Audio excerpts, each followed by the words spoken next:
The so-called Justice Center for Constitutional Freedoms achieved its first goal yesterday, generating plenty of publicity for itself and its social conservative supporters at the first day of its court bid to overturn the Alberta NDP government's legislative effort to protect students who join gay-straight alliances. By the sound of media reports from the southeastern Alberta city of Medicine Hat, a circus-like atmosphere prevailed outside the courtroom as a crowd of button-wearing anti-GSA activists showed up to support the group's constitutional challenge, opposed by a few counter-protesters. This produced lots of coverage, including reports in national publications, doubtless further raising the profile of the Calgary-based JCCF, which is already beloved by Alberta's conservative mainstream media, pretty well the only kind we have around here. The Calgary-based organization is seeking an injunction to stop enforcement of the Alberta law protecting members of school gay-straight alliances from being outed to their parents while it challenges the constitutionality of the legislation. Although it is largely forgotten now, GSAs themselves were mandated by an earlier progressive conservative government. Meanwhile, ignored in the mainstream media maelstrom was the question of how the organization is financed. While it is impossible to know what percentage of the JCCF's annual budget of more than $1 million comes from large donors in Canada and other countries associated with the right-wing funding network, we can infer from the limited information available to the public that it is significant. The JCCF has been granted charitable status by the Canada Revenue Agency despite almost all the work it does being inherently political, at least according to a common-sense definition.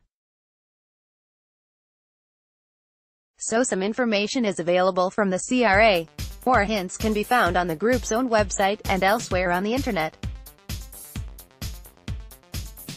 It seems likely that in addition to small donations from well-meaning individuals with social conservative convictions, a considerable portion of the group's funds come from large domestic and foreign funders of right-wing causes, sometimes seen as providers of dark money. This is true despite the group's appealing name, worthy of a posse of Marvel Comics superheroes, and its frequent claims it is just defending the constitutionally protected rights of sincerely religious parents, beleaguered social conservative university students pushed around by cultural Marxists, and the like.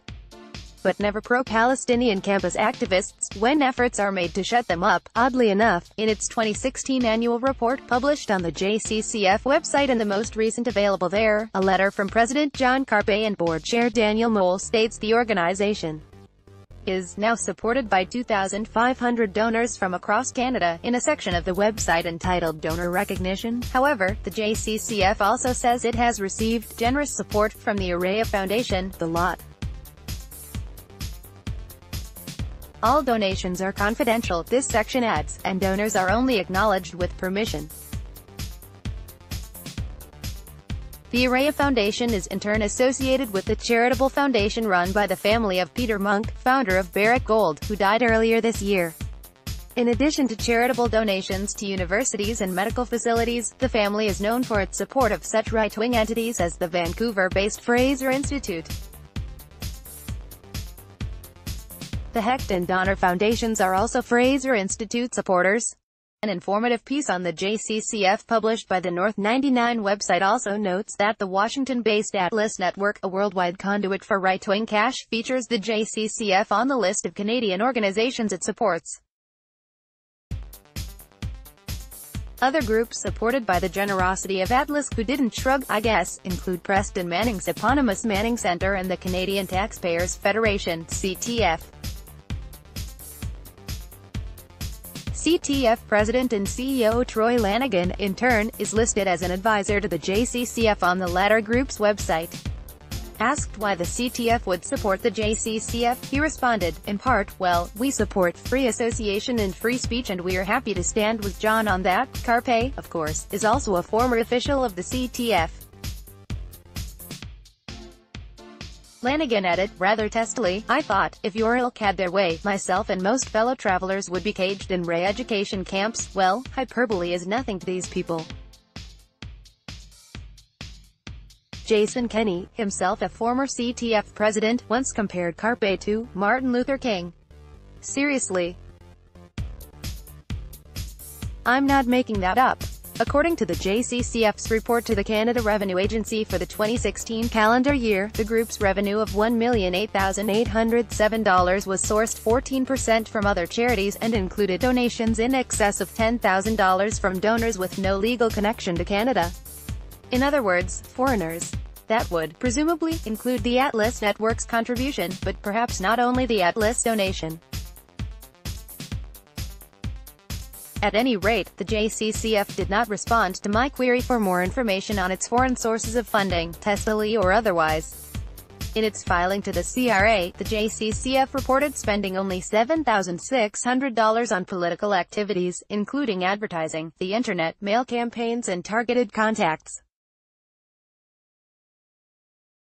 This, presumably, would not include activities like the tendentious JCCF Justice Update by Carpe, claiming, Catholicism seems to trouble Education Minister Egan more than kids being exposed to pornography. I suspect Alberta Education Minister David Egan would object pretty strenuously to that highly partisan characterization.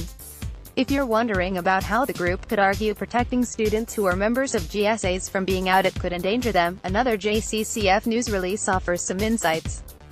There is evidence of harm from the teaching of gender ideology to vulnerable children who are young, developmentally delayed, struggling with anxiety, and with disabilities such as autism, the release quotes Carpe as saying.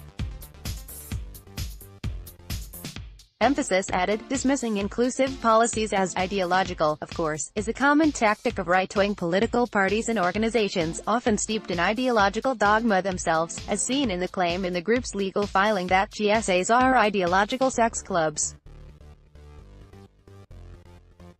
Marking National Indigenous Peoples Day today. Today is National Indigenous Peoples Day, observed each year on the June solstice, and providing an opportunity for all Canadians to honor the heritage, diverse cultures and achievements of Canada's First Nations, Inuit and Métis peoples. I gratefully acknowledge that this post was written on Treaty 6 land, where I live, happily a partner to that treaty. This post also appears on David Climenhaga's blog, albertapolitics.ca. Photo, Chris Schwartz, Government of Alberta. Clicker like this article. Rebel is reader-supported journalism.